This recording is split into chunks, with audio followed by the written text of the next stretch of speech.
Every year, tennis players from around the world compete for excellence, triumphing against all odds to emerge the champions. I'm your host, Madi Harrison. Join me as I get up close and personal with these dynamic individuals and find out what it takes to go for greatness. Let's go beyond the match.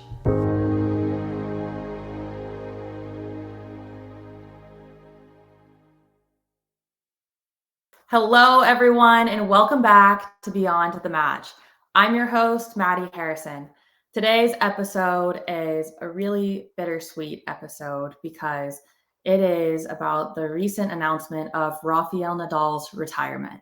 Now, I know this is something that a lot of people were probably expecting for a while, but it makes everyone still feel some type of way, so it is still very bittersweet. And here to talk to me about Rafael Nadal's career as a whole and what he's done for the sport is the one and only Pat Harrison, my dad.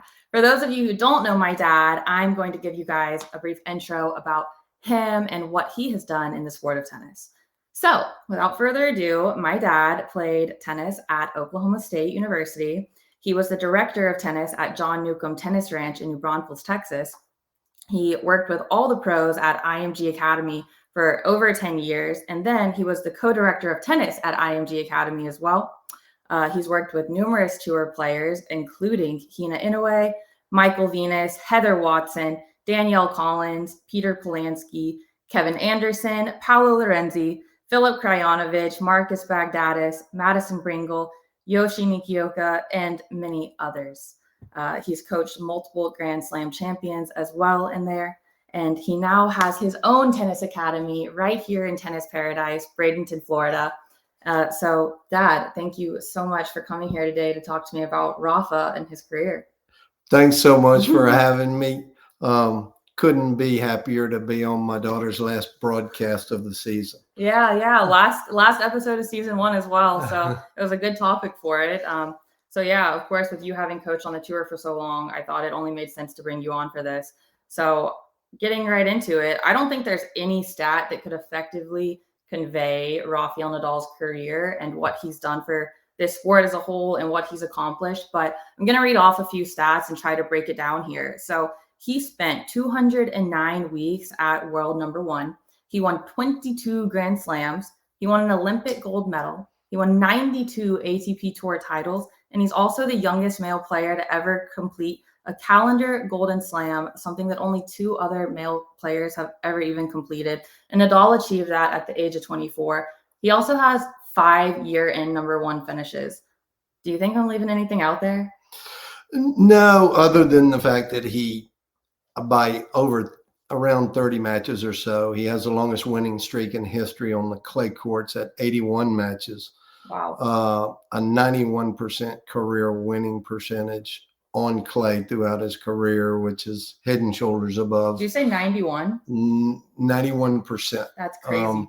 Of all matches played on clay, he won, and had an 81 match winning streak on clay, which is, I think, the next best was 53 from Guillermo Vilas, who was from my era. And so he 6 or 7 tournaments. This is why I have you on here, because you're literally a walking encyclopedia for tennis stats. You remember everything. Yes, I do. So yeah, something that's so interesting to me is Rafa is obviously known as the king of clay, which he is. But of all the Grand Slams he won, 8 of them are not even on clay. So if you look at the all-time Grand Slam champions list and who's ranked number 1, 2, 3, 4. Rafa is number 7 in that list, taking his clay court titles out of the equation. That's crazy to me. So he actually ties Agassi and a few others. John Newcomb and McEnroe had 7, and they're considered some of the greatest in history, being number 1 for long periods of time. The biggest thing I think that Nadal never got as much credit for because of his clay court prowess, I thought he was one of the best 5 volleyers in the history of the game. Yeah. He didn't play doubles in the Grand Slams because when the men are playing 3 out of 5 sets, it just takes too much out of you. But he, with Mark Lopez, won the Indian Wells doubles title, had great success in doubles when he played. And I think he was certainly one of the best 5 volleyers in the game throughout his whole career, but nobody ever discussed that because of his clay court prowess, like I said. Yeah, that's actually so crazy. And that's something I would never even think about because, again, everyone always just talks about him being the king of clay and the way he plays and, everything off the court that he's done as well. But going back to the number of Grand Slams he's won, think about the fact that he won all those Grand Slams playing at the same time as Federer and as Djokovic. Yeah, when you take those 3 guys and consider them in the same era together, literally almost the whole time, if any one of those 3 had played without the other 2, their numbers would be, I think, clearly higher.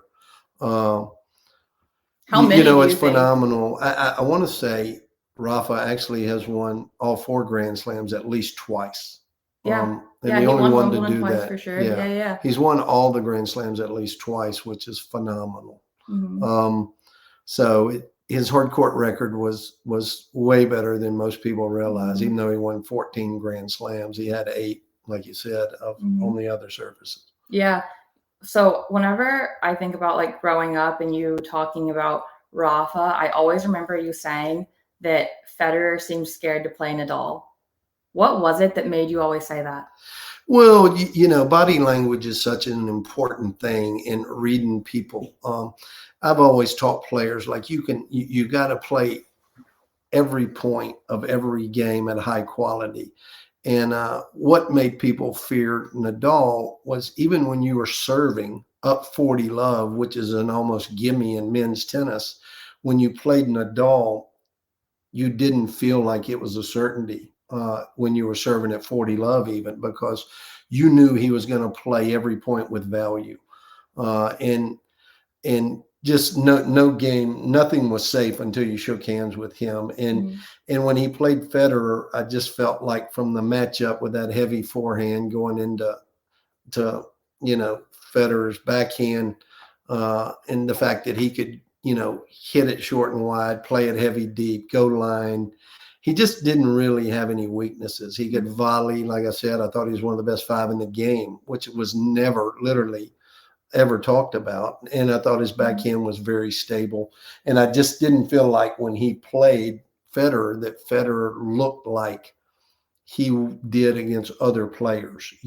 Some of the shots he would miss, you could tell he felt like he had to do a little more with them. And so you would see him make some uncharacteristic, unforced errors for fear of Nadal's quickness and speed and what he would do when he got there and not just get it back. Yeah. Well, you're obviously right, because Nadal won their head-to-head series overall 24-16. So, and I think he won their final record 14-10. So he definitely led their overall head-to-head. In the finals. And again, Nadal, he's just such a major icon of the sport in terms of his body language and his mentality. You've obviously seen so many players before his time that I didn't really get a chance to watch. Do you think that in the history of men's tennis that anyone came close to Nadal in terms of their body language and their mentality? And does anyone even compete with him on those levels? Djokovic, to a certain extent, he will show expression like a McEnroe did, and then get past it within 5 seconds and get ready for the next point. But as far as being the epitome of body language, fight, fear that you saw in people's body language and readiness, he's the best I've ever seen, and it's not close. Like I said, you just never felt like you were comfortable until you shook hands with him. Didn't matter if you were Murray, Djokovic, Federer, anybody. Have you ever met Nadal? Yes, I've met him a few times. Your brother and I practiced with him at the U.S. Open one time. But as a human being, the reason he's so well liked is your brother had come off a lot of injuries, missed 2 or 3 years. And the year that he qualified for the U.S. Open in singles, we go in the locker room afterwards, and obviously Michael Venus growing up in our house and being a part of our family, he's standing there with Michael and I in the locker room after he qualifies. and Nadal is in there. And it was kind of funny because he looks at Christian and nods and almost gives him kind of a half clap. And your brother just kind of turned around to see who he was nodding at. He didn't realize he was nodding at him or even know him. And your brother just looks at me and goes, I didn't even know he knew me. Aww. So I felt like that was the kind of person he was. I think he knew everybody. And then I spoke with him at the Australian Open one year when I went there and in the hallway briefly, and just kind of said thanks for that acknowledgement of your brother back then. And he was always gracious. He would always stop and talk. Yeah, of course. Yeah, he would always stop and talk. Yeah. And anytime somebody asked to talk to him, he was always very gracious in that way. Yeah, I mean, he's been an icon of the sport for pretty much nearly as long as I've been alive, and he's a legend, and he's going to be missed by everyone. And his legacy is going to go on and live on forever in this sport, that's for sure. Dad, till next season, where I'm sure I'm going to have you back on here. Thanks for joining me today to talk about Rafa and his legacy and his career. To everyone listening, again, this has been the final episode of season 1, which is absolutely crazy for me to even say. But don't be sad, because we're going to be back in 2025, early 2025. And we already have a lot of new exciting things that I can't wait to share with all of you guys as well. Big thank you to my producer, Todd, because all of this season would not have even been possible without him as well. So till next season, thank you all. And thank you all for tuning in to Beyond the Match. Thank you so much for listening to Beyond the Match. Please be sure to rate and review this episode. If you have questions or comments, you can email us at beyondthematch@outlook.com. We're available anywhere you listen to podcasts, and I do mean anywhere.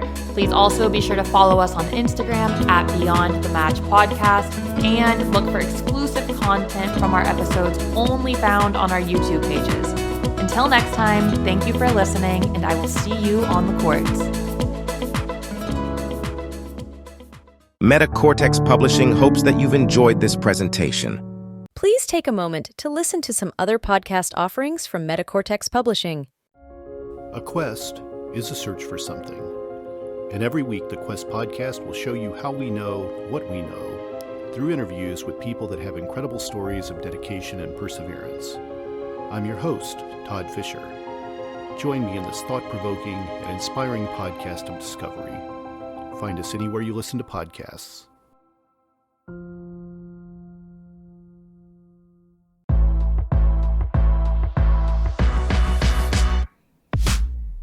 The Danceology podcast interviews the great masters of dance, the working professionals starring in today's most exciting shows, and the rising stars ready to amp up the craft. I'm your host, Edyta Stawinska from Dancing with the Stars. Join me as I dive into the world of dance, uncovering unique stories and the fascinating personalities of industry professionals on Danceology. Cult Following is a podcast that studies the personalities and common traits of cult leaders and their followers. Get the real story behind these infamous and oftentimes tragic cults from a new perspective, through exhaustive research, and from interviews with people that were there. Available anywhere you listen to podcasts. The No Earthly Explanation podcast investigates the things that are unexplainable. Hosted by world-renowned investigative researcher Donald R. Schmidt and scientist Ellie Ringo. Follow them as they look for evidence for things that have no earthly explanation. Available anywhere you listen to podcasts. Thank you for listening to this podcast. Please be sure to rate and review this episode. This podcast is produced by Todd Fisher and Anthony Smith and is distributed by Metacortex Publishing. This podcast is copyright. Any previously trademarked or copyright content is used by permission. Information and opinions stated in this podcast should not be construed as medical advice. Please be sure to visit the official website for Metacortex Publishing at metacortexpublishing.com or find us on social media for other unique content.